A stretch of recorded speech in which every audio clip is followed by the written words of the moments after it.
warahmatullahi wabarakatuh. Perkenalkan, nama saya Fariska Egy Ramadhani dengan NIM 25080574203. Saya dari kelas 2025G dari program studi S1 Manajemen Universitas Negeri Surabaya. Pada kesempatan ini, saya akan mempresentasikan hasil analisis bisnis internasional terhadap perusahaan multinasional, yaitu perusahaan Apple Inc., yang saya sajikan dalam bentuk infografis berjudul Analisis Strategi Perusahaan Multinasional Apple Inc.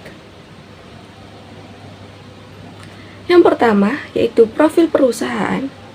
Apple Inc. merupakan perusahaan teknologi asal Amerika Serikat yang didirikan pada tahun 1976.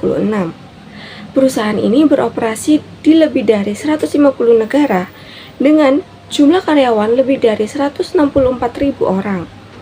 Apple dikenal sebagai salah satu perusahaan teknologi terbesar di dunia dengan produk utama seperti iPhone, iPad, MacBook, Apple Watch, serta berbagai layanan digital lainnya. Pada tahun fiskal 2024, Apple membukukan pendapatan sekitar 391 miliar dolar Amerika Serikat. Ini menunjukkan posisi yang sangat kuat dalam industri teknologi global. Yang kedua, yaitu strategi multinasional. Strategi multinasional yang diterapkan perusahaan Apple merupakan strategi transaksional. Strategi ini menggabungkan efisiensi global dengan kemampuan beradaptasi terhadap kebutuhan pasar lokal. Hal tersebut terlihat dari kegiatan riset dan pengembangan yang terpusat di Cupertino, California.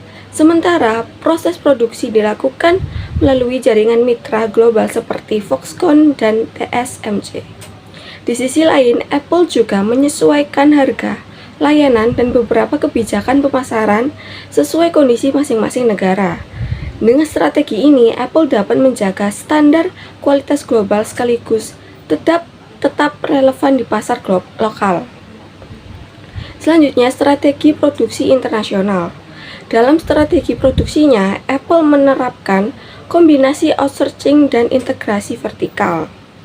Apple merancang produk dan teknologi inti secara internal, tetapi proses manufaktur dilakukan oleh mitra seperti TSMC untuk produksi chip serta Foxconn untuk perakitan produk. Perusahaan juga memiliki lebih dari 200 pemasok yang tersebar di puluhan negara. Strategi ini memungkinkan Apple memperoleh efisiensi biaya, meningkatkan fleksibilitas produksi, serta mempercepat distribusi produk ke pasar global. Selain itu, dalam beberapa tahun terakhir, Apple mulai memperluas produksi ke India dan Vietnam untuk mengurangi ketergantungan pada Tiongkok. Selanjutnya, strategi pemasaran internasional.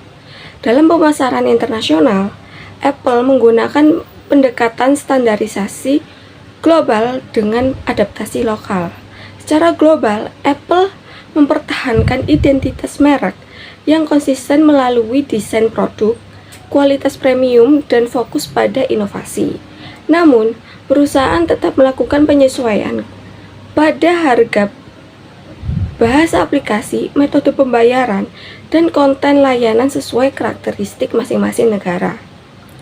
Strategi ini membuat citra merek Apple tetap kuat di seluruh dunia, tetapi tetap dapat diterima oleh konsumen lokal. Saat ini, Apple memiliki lebih dari 530 Apple Store dan juga jutaan aplikasi yang tersedia melalui App Store. Selanjutnya, strategi manajemen SDM internasional.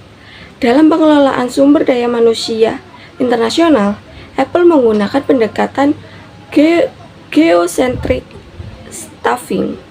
Artinya, perusahaan merekrut talenta terbaik tanpa membatasi asal negara karyawan.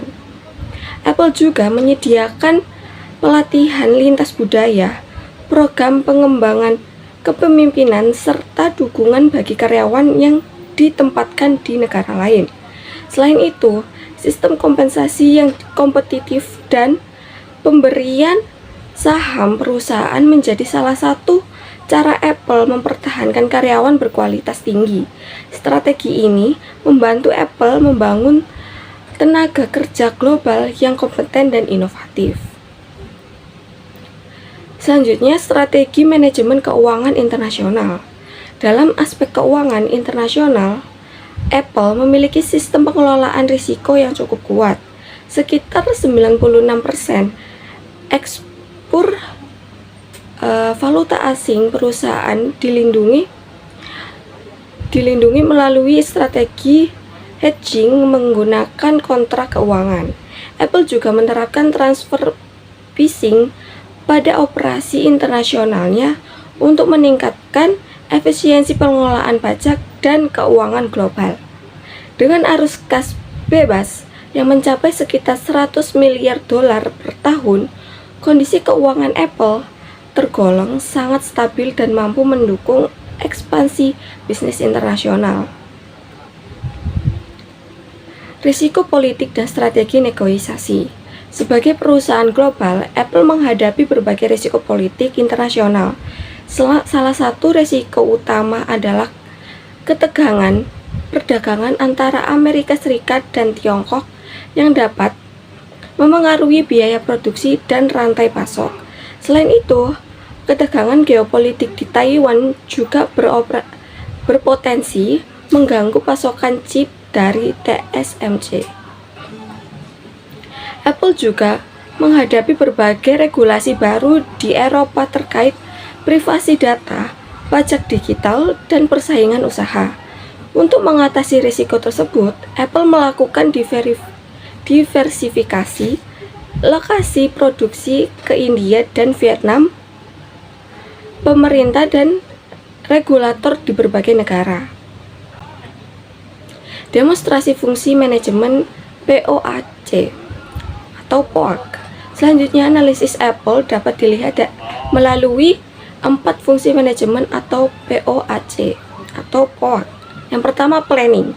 Apple menyusun roadmap produk jangka panjang, merencanakan diversifikasi rantai pasok global. Yang kedua, organizing. Apple memiliki struktur organisasi global yang terintegrasi dengan pembagian tugas yang jelas antar divisi dan negara. Yang ketiga, actuating. Perusahaan membangun budaya inovasi serta memberikan motivasi kepada karyawan melalui berbagai program pengembangan dan penghargaan. Yang keempat atau yang terakhir, controlling. Apple melakukan pengawasan ketat terhadap kualitas produk, kinerja pemasok, audit operasional, dan pencapaian target perusahaan. Keempat fungsi tersebut mendukung keberhasilan Apple dalam mempertahankan keuangan kompetitifnya di pasar global.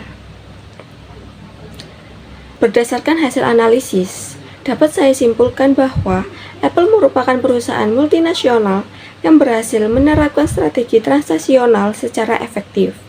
Perusahaan mampu menggabungkan efisiensi global dengan adaptasi terhadap kebutuhan pasar lokal, sehingga tetap menjadi salah satu perusahaan paling bernilai di dunia.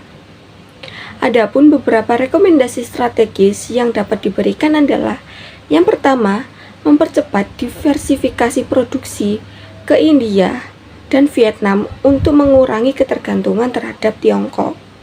Kedua, memperluas layanan digital seperti Apple Pay dan App Store di negara berkembang dengan strategi harga yang lebih fleksibel. Dan yang terakhir adalah memperkuat pengembangan SDM lokal agar perusahaan semakin memahami karakteristik pasar di berbagai negara. Demikian presentasi yang dapat saya sampaikan mengenai analisis strategis perusahaan multinasional Apple Inc. Terima kasih atas perhatian yang diberikan. Wassalamualaikum warahmatullahi wabarakatuh.